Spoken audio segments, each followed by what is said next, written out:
this month on the podcast. First off, thank you for tuning in. I appreciate you listening. I'm really excited this month because I'm in New York City, all right? And when you think of New York City, for me at least, there's a lot of history of poetry here. And I'm excited to have my first poets on the podcast. So we're branching out into that medium. Nia Mora and Hattress Barbour the third. Thank you both for being here. And if we can get this podcast kicked off with a performance, I'd love to hear you each perform a number. All right, that's no problem. Okay, Queen. All right, I'm ready. Before every performance, I always have to make an announcement, though.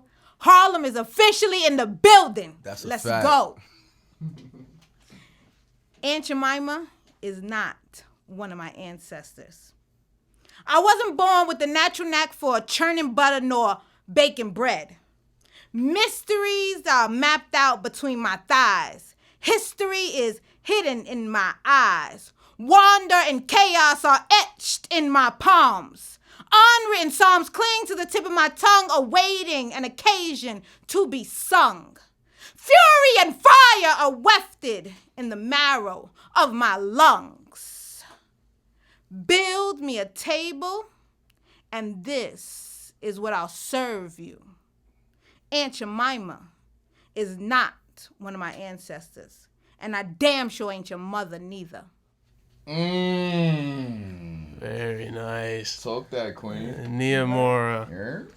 Thank you, Nia, very much. I want to touch on your passion here in a minute, but we're gonna get Hattress up here to perform his first piece. All right, so in the spirit of the Queen, Nia Mora, who just came through and dropped gems, I gotta talk about my queens. This poem right here is called Magic. See, the women in my family are magic. Like, I have witnessed them transform tragedy into triumph, cradling self-esteem and rocking pain to sleep with lullabies that soothe the average beast like me. See, I have seen them look death dead in the eyes like only a black woman could, with enough cocoa butter and shade to even out all of my dark places, with enough snaps, neck rolls, and hand claps to let you know when they ain't playing, enough fortitude to last generations, because as we all know, black, it just don't crack like that. Because see, when my mother died, these women literally put the men on their back and carried us to understanding. When my uncle died, they were the only ones to not cry, the only ones to allow for us men to be both vulnerable and safe. See, this is what God must feel like. They say the burden of strength, it always lies with the wise. Well, these women birth boulders and can move mountains with their mouths. See, I remember overhearing conversations in the kitchen. And if y'all know anything, y'all know there's nothing more magical than 4 black women in one kitchen. See, I watched them there, conjuring feasts fit for kings, with recipes passed on from elders I have never seen, but always knew they loved me still to the day just by the way my food tasted. I watched them there, gracefully stirring pots, measuring by hand just the right amount that's good for your soul. See, they were good for your soul like church. The kitchen was praise and worship. The kitchen was knees on a pew, an invitation to forgiveness, and these women were extensions of God. These women were fried chicken, collards, and turkey neck bones, baked mac and cheese, gizzards, and gluten-filled bread, because gluten-free just don't taste the same. These women have survived fires and lived to tell of smoke, of rubble, of ash that blows in the wind like strange fruit on Mississippi seas. See, they have seen their parents die by the hands of whites and still manage to smile. How? They have seen their mothers go from matriarchs and still forgotten by the history books, yet still they encourage us to read. Read until we can write. Write until it is right. Until monuments are erected in their honor, and even if they aren't, at least everyone will know this little black boy came from a loving family. So it amazes me how hearing the rumblings of an empty stomach was the only motivation they needed. How they withdrew pain from wounds I never knew I had. How they had love etched on the insides of their arms so that every hug had the power of healing. How they knew honey and ginger and apple cider vinegar worked better than anything a doctor could ever prescribe. I have no idea. the women in my family are magic. I swear. And I just want them to know that monument they've been waiting for has always been right here. Thank you. Nice. Oh man, thank you both for doing this. And just in that first performance, you guys displayed this energy that you bring, and this from what I've seen. First off, all right. Let me scale back here because I'm getting ahead of myself. I want to get you guys on Instagram here. How can people find you? Because you post clips online, and this is how I found you. And you guys deliver your message online. So where can people find you on Instagram? You can find me on Instagram at Poet Nia Mora, exactly as it's spelled, nothing crazy. And me, like I said, my name is Hattress. It's like mattress with an H, but please don't sleep on me. You can find me on Instagram at IAM_Hattress. That's HATTRESS. Beautiful. They post clips of their work, performances, and then they also perform around New York City. And just the energy you guys bring, the honesty you bring, was this something that came naturally for you guys, or was this something that you discovered about yourselves?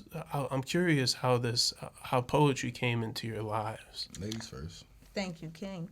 I think it was a little bit of both. I'd always, since I was 4 years old, I wanted to be a writer. And then in the 8th grade, I found an anthology of poems by women in the library. I checked it out. I never returned it, but I feel like I'm giving back now, right? And in there was a poem by June Jordan, All of That's All Right. And it went through all these things that we do on a daily basis, make me scrambled eggs, give me breakfast, do this, do that. And I don't want and I don't need any of that. All I want is somebody to come and carry me into a 7-day kiss. And after I read that, I said, this is what I want to do. I want to do that. I want to write like this. That's beautiful. Wow. I don't think I have. My story is not that beautiful. It's a different shade of beauty. Like I've been writing since I was about 12. What inspired me was Def Poetry Jam. Who kicked that off? That was Russell Simmons. Yeah. So I remember watching poets there at that time, and I remember the neighborhood I grew up in. It wasn't a thing to do. Like you either play ball, or you sold drugs, right? Like, and that was it. And me being an intellectual and my mother telling me, like, hey, you got to read, you got to write, you got to do these things, I cling to that, and seeing them get praise for their wordsmanship was just an amazing thing for me. And then I found Maya Angelou. And it's like she reminded me so much of my mother that, like, I clung to poetry. I didn't really start performing until about 1.5 years ago, though. Oh, wow. And funny story about that, like the reason why I started performing, one of my peers, his name is Cito Blanco. You can follow him on Instagram and all that. From the South Bronx.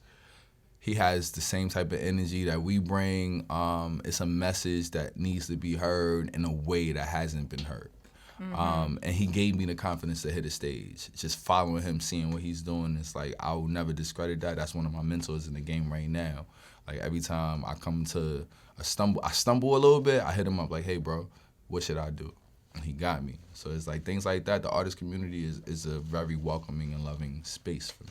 What was that? Because if you're so new to performing, I never would have guessed that. The fact that I would have guessed that you maybe started writing at a young age, just by how articulate you write and how clear you write your message is very, very clear. And I love writing that does that. Thank you. But what was that like for you then, jumping into the performance aspect? Was this passion that you're showing and this delivery that you've honed, was that something you had to hone as a skill, or did that just kind of protrude from you? Of course. I think everything is a learning process.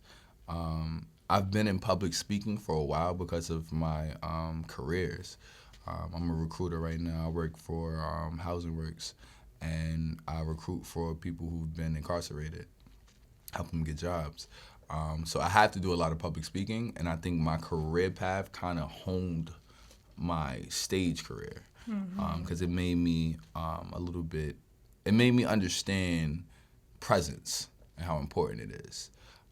But like Yeah, I was horrible when I first started. Like, I remember. I didn't see none of those shows. I was horrible. Since I saw you, you was good straight out the horrible gate. because like once you have that one bad show, if you're really dedicated about it, you're gonna keep going. It's almost like motivation. Like, okay, my next show has to be better than this. I can't forget. I have to prepare. So it's like that was one of the things I was passionate about. When I'm passionate about something, I go all in.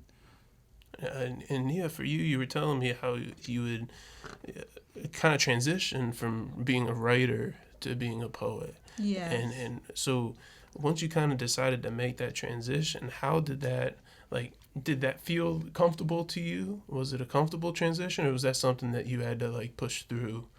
It was pretty much comfortable. I would say that in terms of conversations I have with other poets about being on the stage, that's home for me. I don't get nervous before I go up there. So it was very comfortable. It was like I didn't know how I was going to pull it off in my life. And one thing I worried about was just being able to memorize, because like Hattress said, once I commit to something, I'm in it. So I want to give the people what they came for. And it was like, am I going to be able to memorize everything? Am I going to be able to get this all out in an appropriate way? But a friend of mine, Jaime, he told me you could do it. So do it. And so then I did it. And like Hattress said, like once you mess up one time, it's like, am I going to keep going? I'm keep going. And then shout out to my mom who gave me a few acting classes when I was young because she thought I was cute and I could do something. You're beautiful, by the way. Thank you. That enabled me to learn a skill, which is the show doesn't stop. You just keep going. So there are a lot of times people don't realize it, that I messed up. I dropped the line. There are poems that whole stanzas are missing from, so y'all should definitely buy the book because I don't always get it all out, but y'all don't know that. So I'm not going to disrupt the flow of the show. I'm going to keep going. There are days I just make up the poem and I'm like, you know what? This sounds better than what I wrote. This is going to be how I perform it from now on. Well, let's get the pub for the book, too, because, she released a collection of poetry that is available on Amazon. And on my website. You can come to my website. Jeff Bezos doesn't need any more of your money. So come to my website and you can order it at niamora.net. It's She's Come Undone. It's 5 sections of poetry from love, longing, healing, heartbreak, and a section of interludes because I didn't want to get rid of those poems, but they didn't go anywhere. Can we talk about the alliteration? She's a poet. Love, longing, healing, and heartbreak. I see what you do. It's natural. She couldn't stop. She couldn't stop if she wanted to. If we could get set up, I'd love to hear another round of performances. Sure. You know, and Nia's going first. We blame you for it. The world has battered you till all that's left of you is shadow and bone. Your strength exploited, your spirit disjointed. So you seek out counterfeit measures for moments of pleasure in which you feel whole again. And we blame you for it. And we shame you for it. Instead of helping you prune the dead leaves so that finally you can breathe. The strength of the rising sun is in your shoulders. You pay the price for that in bullets when the world can't handle your light. And we blame you for it. They've chained you to the block by the laces of your Jordan so that you can be a witness to murders that you can never speak of. And then you have to watch them by the block that you grew up on back for pennies on a dime, and they will never give you a dime. And the same crime that they locked your uncle up for, they profiting off of now. And we blame you for it. And we shame you for it. And we still tell you that the surest way to succeed is to get an education, but go into that building you're begging to take your seed and fertilize into America's next great mind, and then you will find that they are only focused on making sure he knows how to walk in a straight line. Why? So that he can be another employee or a cog that fits perfectly in the prison pipeline. And we blame you for it when this system is designed to eradicate all that is majestic and magnificent in you. Yet we blame you for it, and we shame you for it instead of filling your belly with turmeric milk and massaging garlic cloves into your battle wounds. We blame you for it, and we shame you for it instead of helping you prune the dead leaves so that you can finally breathe. And I'm sorry. We blame you for it. I should. Beautiful. Beautiful. Sheesh. I heard you like that poem. Yo, every time I hear that poem, it just really does something to me. Like, I heard it 2 days ago, and I was just like, wow. That's pure art. I mean, the thing I love about poetry, and specifically what I've seen of you guys, is that it's a community. There's community there. There's support. And that's what art's about. I mean, art's become a very big business, but if that community aspect of it goes away entirely, then it's that everybody's at a loss. Everybody loses. So I appreciate you sharing that. I really do. And Hattress, if we could get you to perform another one, that'd be. I'm gonna sit here because this is all right. So this is a piece that's kind of personal to me, and I've never performed it before. Oh, wow. Oh, is that new exclusive? Shit. A lot of people in the poetry community know what's been going on with me the last couple of months.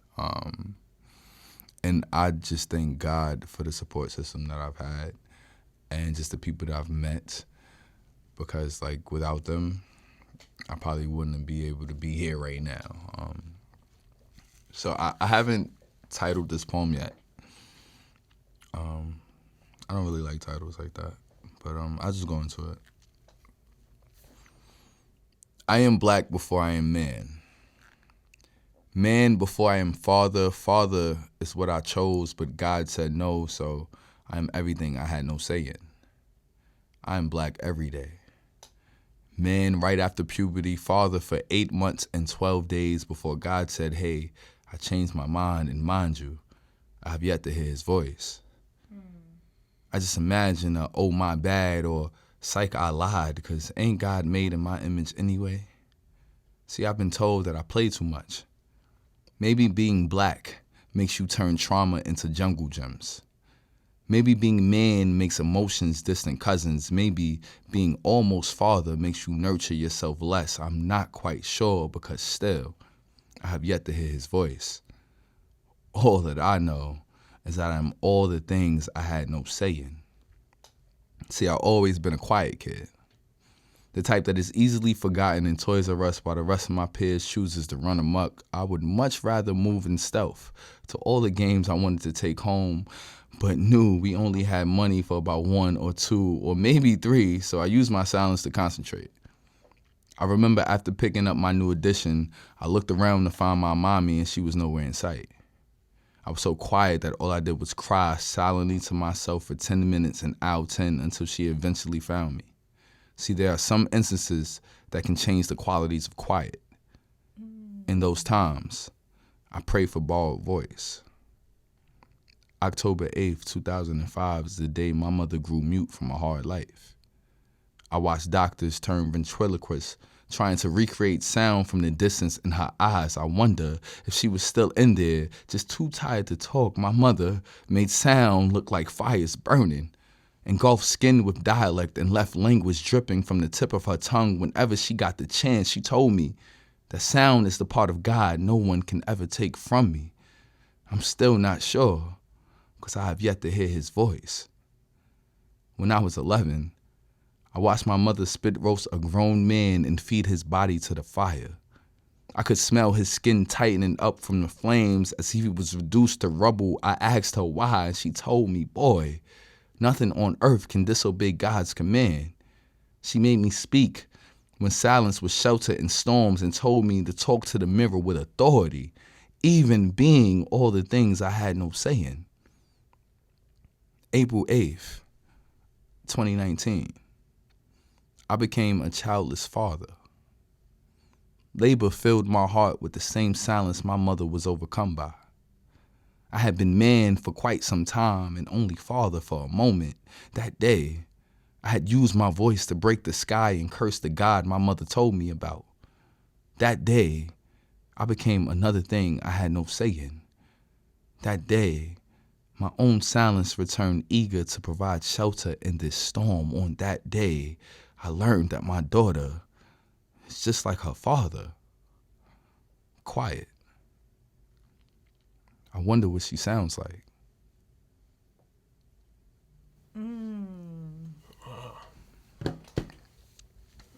Thank you. Well, I appreciate you sharing that for the first time performing that poem, and to have that here. That means a lot to me. When you do something that when you write something that personal, and it gets that deep inside of you, even after you've been performing for as long as you have and you're comfortable on stage the way you are, do you find that when the poem's that personal, it's even hard to perform that, to say it? It's difficult. I had a talk with my girlfriend yesterday, and she told me that she wants me to perform that, and I told her I wasn't ready. But I'm comfortable here, right? And it's like, it's a difference between, it's three of us here, and me being on stage in front of how many people come here? Like, you know what I mean? Like, it's a different interaction. I don't feel the same about it, but she felt like she needed me to honor our daughter in a way that she wanted me to. And it's like, I felt the same way. So it's like, that's why I did it here, because it's like, I'll probably never do that poem ever again. You know what I'm saying? Like, it'll probably be in the book when it comes out, but like, I'm not doing that again. Yeah. But thank you for opening the space to even allow that type of honesty and vulnerability. I appreciate you. Hey, that's no problem. It's important. I think, for me at least, when I write, it's therapeutic. I mean, some of the stories are made up. Some of them draw from personal experience. So that, like, I try and keep the umbrella open. But yeah, I mean, I know what you're saying. I mean, sometimes, and I think songwriters can get away with it a little bit easier, because it's sometimes what's true might not be taken as true, but then I think it's a little easier for us to perform numbers that are personal, because the audience probably won't know if it's real. Receive it as personal. Exactly. Yes, and also you can write a song and write it for someone else, and they can perform it, and you can have space between the experience, the audience, and your work. That's very true. But for us poets who do write pieces that are autobiographical and intimate, there is sometimes not space, and that's when you find spaces that are, like you said, this is intimate, this is the three of us, or certain environments. Every poem can't go to every show. Environment. Yeah, you're right. Well, I appreciate you guys doing this, and I think Nia, if we can get one more out of you. Oh yeah, I'd know love we to got hear, a I'd catalog. love to hear one more. No, while she gets set up over there, I want to again pub the Instagram pages, because they post where they're going to be performing. We have to give a shout out to Open Mic Renegades. Please, yes, that's fam. Yeah, I mean, Shanice over there put me in touch with these two, and she's really the reason we got to do this today. So I was looking for poets for the podcast. Her and I kind of stumbled upon each other. And I said, "Who do you got? Who do you like?" And she pointed me in their direction. So both Harlem too. Yeah. Shout out to Shanice Ariel. She's dope. Shout out to Open Mic Renegades. It's an amazing platform. It's so accepting. If you are an artist of any capacity, please pull up. She got you. You're gonna have a free space to be creative. Yeah, and that's on Instagram as well. Open Mic Renegades. You can follow them on Instagram. If you're even if you're visiting the city and you're looking for something authentic to do, you're trying to get out of the tourist stuff, and you're trying to get an actual experience of what New York City is really like.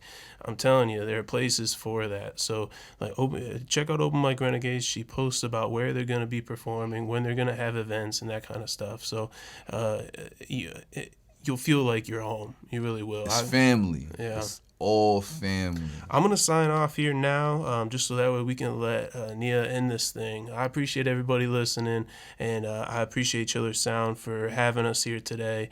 Again, we're in New York City. I'll be back next month with another podcast. Until then, y'all do me a favor and believe in yourselves. I'm going to let Nia sign us off. All right. She was never me. I didn't go to sleep to dream.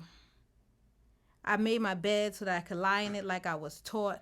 I just followed the pattern of those around me swimming aimlessly upstream. You see, the first time they heard me dream out loud, they tried to drown me, forcing me to deny the cries of my ancestors pumping through my bloodstream. They screamed that like the sun, the reason for my existence is to bring light to men, not stand behind counters ringing up purchases for them. And there is no way that all of my majesty could ever fit properly into a poorly constructed cubicle. So I stayed up late one night and did the math. The equation didn't add up. The scales, they weren't balanced. You see, I realized that because you drank life through a bitter cup, it was easy for you to throw dirt on me and try and make me believe that a black woman ain't got the right nor the time to dream. There were too many other things to preoccupy my mind. So I stepped on every landmine that you laid out for me, traded in my power for doubt, you see, but time's up now. Ain't no prince come and kiss me, but baby, I'm woke now. Talk that. Yeah, you heard. And the gauze that you tried to bury me in, watch as I strip it from my dreams and pull these grave clothes apart by the seams. Because who you said I could be and what I was created for are two totally different entities. So stop and take a good look at me. I know that I look like someone that you know, but she was never me. I am an entirely new creation. I am a flower growing without restriction. I no longer have any inhibitions. So come and pluck a petal if you dare. But you better prepare to experience every single one of these thorns, because I promise you, I will never let you take another dream from me for free. That girl that you once knew, she was never me.